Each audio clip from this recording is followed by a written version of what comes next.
As mentioned previously, the solution for an nth order non-homogeneous differential equation is expressed in this manner. Y is equal to y sub c plus your y sub p, where your y sub c is called as your complementary solution provided by the process of solving the whatever in the left hand side using homogeneous differential equation processes, and y sub p is also known as the particular solution, which can be gathered from a series of trial particular solution to be presented in this video. Take note that the solution therein later on will be a combination of both, and both must be correctly written. Of course, we know how to do this using the process of solving homogeneous differential equation. This time, we're going to take a focus on how to solve the y sub p or the particular solution. Again, this is all about non-homogeneous differential equation where it is expressed in this manner, where our given a sub n, we have here of x as the nth degree order differential of y with respect to x, plus a sub n minus 1 of x, the n minus 1 the order differential of order derivative of y with respect to your x, plus that plus a sub 1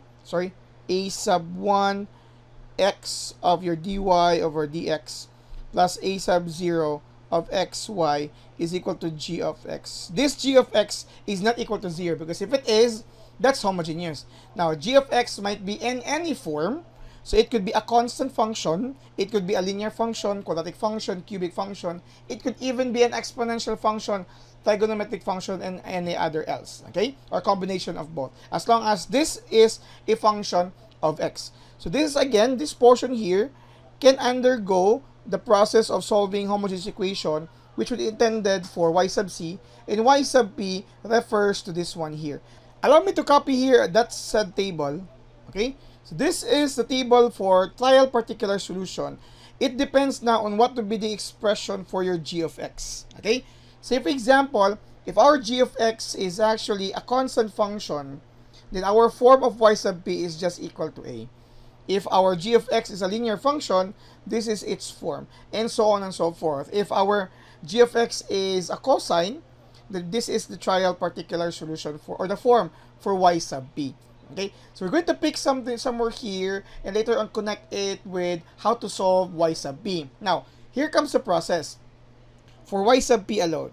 Okay, so for y sub p, focus on your g of x. Say for example, if our g of x is equal to 3x, that's a linear function. Okay, so your trial particular solution is for y sub p is given as ax plus b, identified in this instant here. Now, what is the purpose for this? This will not be added here automatically because we know that y sub c, or the complementary solution, is in the form of c sub 1 exponentiation, a specific value for m or a, and b if it's imaginary root, right? But this is not what to be added there. What we need to do here is to locate or identify the order of your left-hand side, okay? The order of the differential equation expressed here. Because, say for example, if the order is equal to 2, okay, that would mean our y sub p would be differentiated twice, or to get its second order derivative as well. So if y sub p is ax plus b, okay, so its first order derivative is just a, right? Because that's a constant and ax is just a. And the second order is actually just equal to 0. And the purpose for this is we are going to use this later on. Whatever will be our function.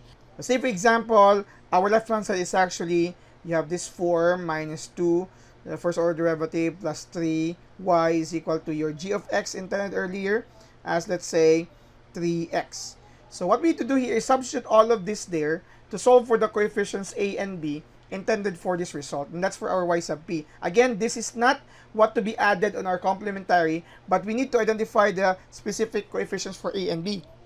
What needs to be done is from this one here, we're going to change it to y, double prime of p, this here, and then minus 2y prime of p, then we have plus 3y sub p is equal to 3x. Because we would like to return to the coefficients a and b, and later on solve for that, because our y sub p intended here is ax plus b. We want to know the value of a and b, so that this would be added on our final form here, because the solution is of course y sub c plus y sub p. Let me arrange this in the meantime. Okay, so we would like to come up with our y sub p. Our y sub c again is a complementary solution. It follows the process of solving homogeneous differential equation. It's on, again, the left hand side. Now for this, we're going to substitute. Our y sub p is actually 0 minus, or let me move this here a little bit. Okay, then later on, we have your 2, and then y prime p is actually a. You have plus 3, and y sub p is this one here, which is ax plus b, equal to 3. So we have here minus 2a plus 3ax, distributive property, plus 3b is equal to 3x. Let us rearrange the terms here, starting with this. So this would be paired with this value here, minus 2a plus 3b is equal to 3x. Because if we do so, and to retain equality, this term here with x must be equal to the other side's term with x. In short, you have here 3ax is equal to 3x. And then for this here, since these are all constants, since a and b are any coefficients, it must be equal to the constant on the other side, which is just equal to 0. Okay, but let's start talking about a first before we go to that, because when we divide both sides here, I'm talking about this portion, with 3x, our a is just equal to 1. Okay, to the other one, as mentioned, 2a plus 3b is equal to 0, the constant on this side. So using the value of a, 2 times 1 plus 3b is equal to 0. And then you will have here the form negative 2 plus 3b is equal to 0. So 3b is equal to 2, and b is actually equal to 2/3. This would be the coefficient of b, and this would be the coefficient of a. And these two are actually needed for our y sub p, indicated by our triparticular solution earlier. So our y sub p is equal to our a, which is 1, x plus 2/3, or simply x plus 2/3. This would then be the value for the y sub p intended for the final solution for this given sample and order homogeneous differential equation. Of course, again, y sub c pertains to any of those 4 conditions or criteria, whether the roots of the auxiliary equation are distinct and real, repeated and real, imaginary or repeated and imaginary, and then later on y sub p again corresponds to this. This is how we solve, or we provide, our y sub p. This is just a sample situation. We'll have examples discussing this further, specifically identification whether it's homogeneous or not, and later on if it's not homogeneous or a non-homogeneous differential equation, we'll be talking about this process. And again, we'll still use complementary equation and y sub p discussed in this video. Thank you very much for watching.